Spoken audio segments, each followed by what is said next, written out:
Asterisk, the dusty plains of Willow Creek stretched far and wide, quiet and still, under the amber light of early evening.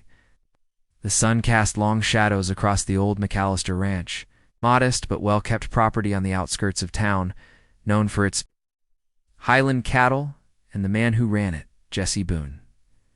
Jesse wasn't a man of many words. Folks in town called him the Quiet Rancher, not because he was unfriendly, but because his silence was sharper than most men's tempers. He lived alone, save for the help of a young maid named Clara, a girl no older than 19, who had come to work at the ranch nearly a year ago. Clara had been quiet herself when she arrived, timid eyes always darting around as if afraid someone would call her name. But she worked hard, never once complained, and never missed a chore. Jesse had noticed her limp early on, a subtle hitch in her step she tried hard to hide. He thought it might be an old injury. Ranch life could be hard, and he didn't pry. But as the months passed, the limp worsened, and so did the bruises, dark, fresh ones, blooming like painful flowers on her arms and wrists. Jesse didn't ask, but he noticed every time. It was on a Wednesday that changed everything. The sheriff's office would later refer to it as the day the silence broke. The ranch was calm that morning, the wind gentle, cattle lowing. In the pastures, Jesse had been repairing a fence when Clara brought out his lunch in a tin pail. As she bent to set it down, Jesse saw her wince sharply, grabbing her side. When she turned, her dress lifted just enough to reveal a dark bruise. Near her ribs, deep and fresh. But it was the tears in her eyes she tried to blink away that pierced Jesse's soul. He didn't speak, just took the lunch, gave a short nod, and went back to work. But inside, something stirred. That night after supper, Jesse waited. He pretended to clean his boots while Clara worked in the kitchen. When he saw her struggle to lift the water pail, he quietly walked over and took it from her hands. She didn't look up. "Clara," he said gently. She froze. Her hands trembled. Jesse had never spoken her name before, not like that. She looked up, eyes wide. "Who did this to you?" he asked. She said nothing at first, just stood there, shaking. Then she whispered, "He said not to tell anyone. Said he'd kill me if I did." Jesse's jaw clenched. "Who?" She lowered her head. "My uncle. I have no family. After my mama died, he took me in. But he drinks, gets angry, comes at night. If I run, he finds me. He always finds me." Jesse stood still, absorbing her words. A silence hung in the air, but not the usual kind. This one pulsed with a quiet rage. The next morning, Jesse saddled his horse before dawn. Clara begged him not to go. "If you tell the sheriff, he'll know it was me," she cried. "He'll come for me." Jesse simply said, "Let him," and rode off. He didn't go to the sheriff's office first. Instead, he rode straight to Old Man Tucker's farm, where Clara's uncle worked part-time. Jesse found him near the barn, half drunk already and yelling at a cow. Jesse got off his horse and stood silently until the man noticed him. "What do you want?" the uncle slurred. Jesse walked up to him, calm, deliberate. "You hurt her again, and I swear you'll never lift a hand again." The man sneered. "You've got no proof? Just some whore's lies?" That was it. Jesse punched him square in the jaw, sending him sprawling in the mud. "If I see you near my ranch, near her, or even near this side of town, I'll bury you in." "Your own damn cornfield," Jesse growled. The uncle scrambled away, cursing, but didn't fight back. Jesse turned and rode straight to the sheriff's office. Sheriff McGraw was sipping coffee when Jesse walked in. He looked up, surprised. Jesse hadn't been in that office since his father's funeral. "What's got you up this early?" Jesse placed a folded paper on the desk. Clara's bruised arms sketched by Jesse himself. Next to it, a list of dates. "I want her protected," Jesse said. "And I want him gone." Sheriff looked at the paper, then at Jesse. "We've heard whispers about him. Never had anything stick." "Got something now," Jesse said, quiet but firm. "I ain't letting that girl suffer while I do nothing." The sheriff nodded slowly. "All right, we'll pick him up. You sure you're ready to testify?" Jesse didn't flinch. "Speak when it matters." That night, Clara sat by the fire, eyes full of fear and confusion. Jesse handed her a slip of paper. "They're picking him up tonight. He won't hurt you again." Clara broke down. Years of fear, pain, and silence spilled out in a flood of tears. Jesse didn't touch her, didn't speak, just sat close, the warmth of the fire between them. In that silence, something sacred passed. Not romance, not yet, but safety, respect, a promise. That night a girl found her first peaceful sleep. In years, and a quiet rancher found a voice stronger than violence, one that could protect, defend, and restore. What Jesse didn't know yet was that his actions would ripple far beyond that small ranch. The sheriff's office wasn't done. The story was just beginning. And what came next would shake the whole town. Asterisk. Asterisk, the arrest of Clara's uncle sent ripples through Willow Creek like a stone tossed into still water. No one had ever expected Jesse Boone, the silent man, the loner rancher, to be the one to stir up the sheriff's office. Sheriff McGraw was a seasoned man, worn by law and dust, but even he admitted later that Jesse's stand forced their hand. The uncle, Clyde Marston, was locked in a holding cell that very night, hurling threats and curses at everyone, especially Jesse. But Jesse didn't flinch. He returned to his ranch like nothing had happened, saddled his horse, and resumed mending fences. But something had changed. In the eyes of the town, he was no longer just a quiet man. He was a protector. For Clara, though, the storm inside was just beginning to calm. The first few days after Clyde's arrest were uneasy. She flinched at shadows, jumped at door creaks, and still woke up in a cold sweat. Jesse didn't push her to talk, never asked. More questions. But he made subtle changes. He built a lock on her bedroom door, added thicker curtains, left a candle near her bedside, in case she was afraid of the dark. Every morning, she found fresh bread on the table and warm water set. Outside her door, no words, no expectations, just quiet kindness. Then one morning, as spring began to blossom over the ranch, Clara stood outside Jesse's porch holding 2 cups of coffee. Her limp had softened. The bruises faded, but the scars ran deeper. She handed him a cup. "Thank you," she whispered. Jesse nodded. "You don't owe me anything," he said, his voice as steady as ever. "I know," Clara replied, "but you did something no one else ever did. You believed me." And with that, they sat in silence, 2 damaged souls stitched together not by love yet, but by shared strength. Meanwhile, back in town, Sheriff McGrath began digging deeper into Clyde Marston's past. What he found would soon shake the whole office and the town itself. Clara's testimony had opened doors to a string of long-ignored abuse complaints that had never been followed through. Several young girls who had once lived near Clyde came forward, hesitantly, carefully, emboldened by Clara's story. Sheriff. McGraw felt the pressure mount. If the town found out how long they'd let Clyde roam free without proper investigation, there would be public outrage. But justice, once awakened, has a habit of roaring. Deputies raided Clyde's shack and found a small locked chest buried under floorboards. Inside were letters, trinkets, torn pages from diaries, evidence of a far longer, darker trail of abuse. Sheriff McGraw was stunned. It wasn't just Clara. There had been others, and some of them were never found. The sheriff called in federal agents. For a town like Willow Creek, that was unheard of. But this wasn't just about one criminal. Anymore, it was about a system that had failed its most vulnerable. Word spread fast. Newspapers arrived. The story was no longer about a drunken man abusing his niece. It was about a silent town exposed. And at the center of it all stood Jesse Boone, the quiet rancher who refused to stay quiet. Reporters came to his ranch, turned them away.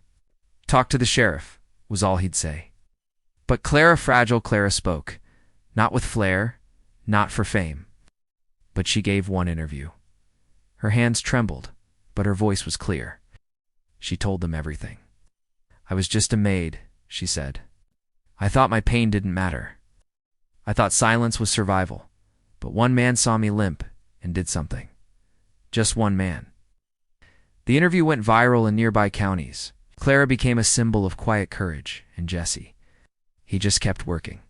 But people started showing up at his gate, mothers, daughters, people with their own stories. They didn't want to talk to the sheriff. They wanted to see the man who did something when no one else would. One day, the sheriff arrived at Jesse's ranch, hat in hand. "I owe you an apology," he said. Jesse looked up from the water. "Trough. For what?"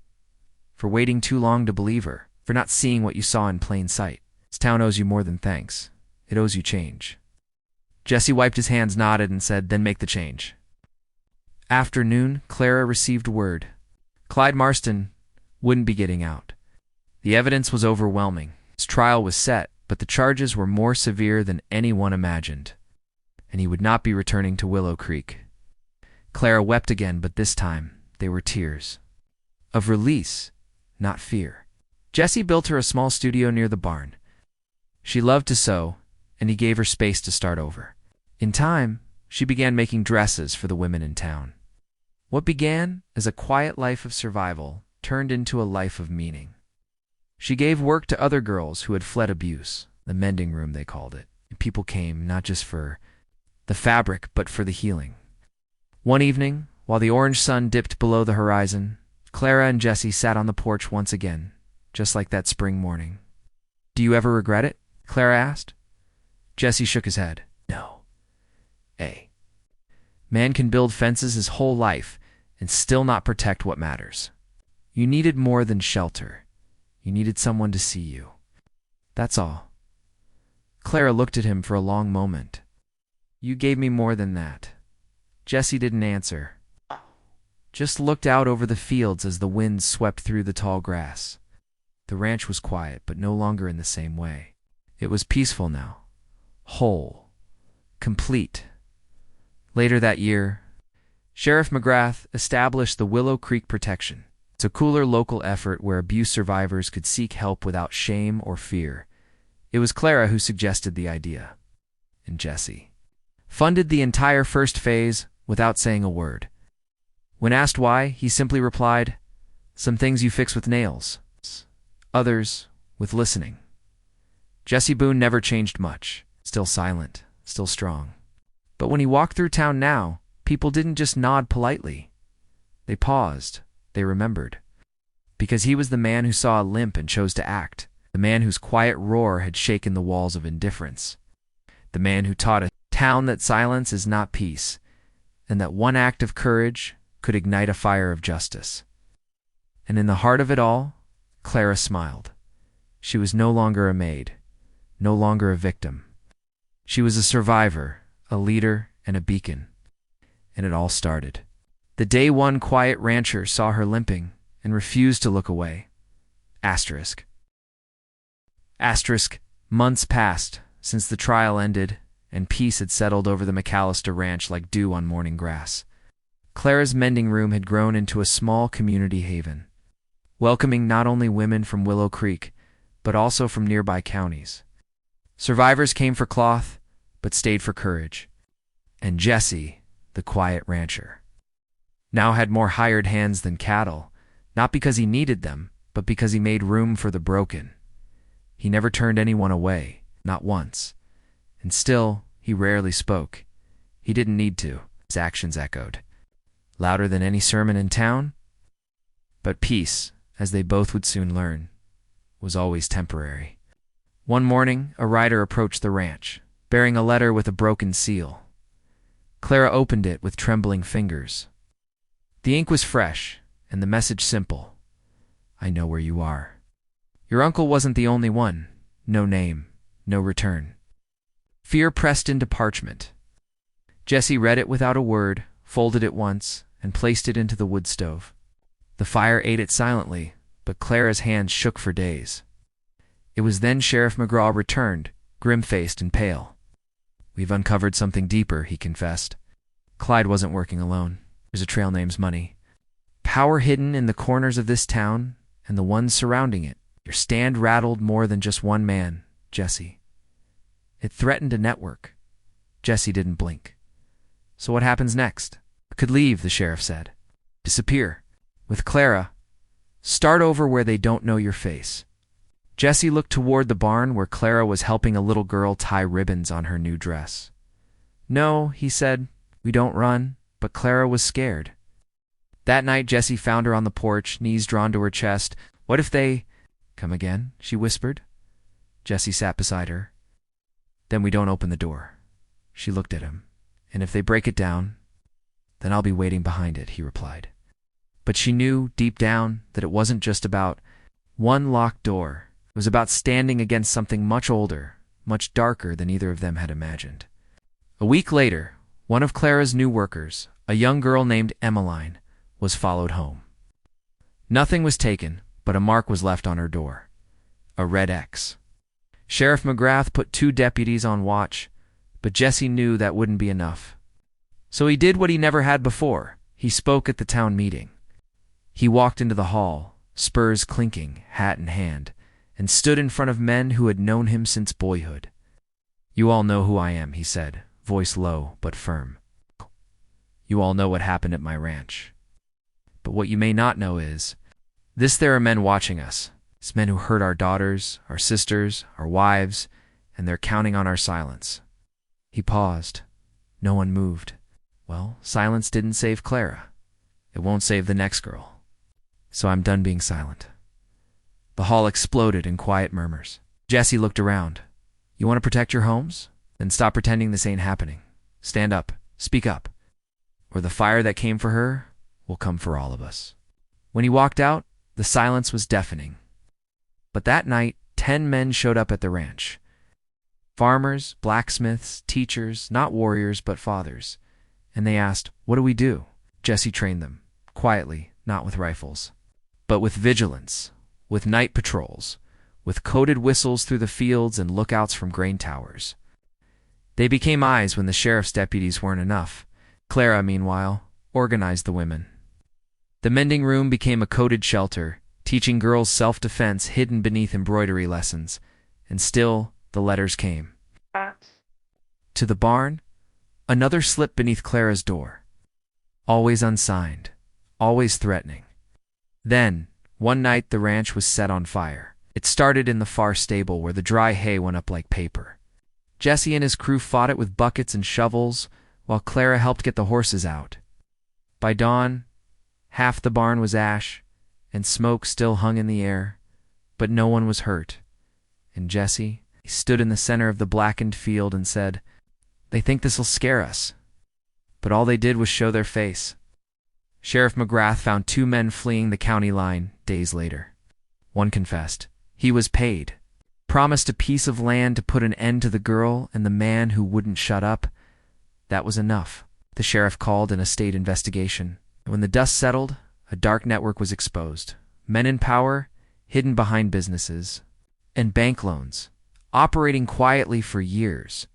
Their reach had extended beyond Willow Creek into 3 neighboring towns. But now, their names were public. Some ran, some were arrested, and others were found guilty by their own communities. Jesse never gloated, never gave a speech. When reporters asked how he felt, he simply said, It's not about how I feel, it's about what's right. Clara, however, began to speak more. She told girls not to hide. She visited schools, read letters from girls who said, You gave me the courage to speak. And Jesse, through it all, kept building a new barn, a larger mending room, and finally, a small house behind the ranch. One day, he handed Clara a key. It's yours, he said, for your own life. Here. Not anyone's maid anymore. Clara looked at the little house. White curtains, blue shutters, flower box. You built this. With my own hands? Jesse nodded. No one owns you anymore. Not even me. She smiled through tears. You saved me. No, Jesse said. You saved yourself. Just lit the lantern. A year later, Willow. Creek had changed. It was still dusty, still small. It was safer, stronger, because one man dared to speak. One girl dared to believe she deserved better. Together, they had shaken not just the sheriff's office, but the foundation of silence itself. And when people passed by McAllister Ranch now, they didn't just see cattle and fences. They saw a legacy, a promise that someone would always be watching. That, the quiet ones. Sometimes roar the loudest. Asterisk.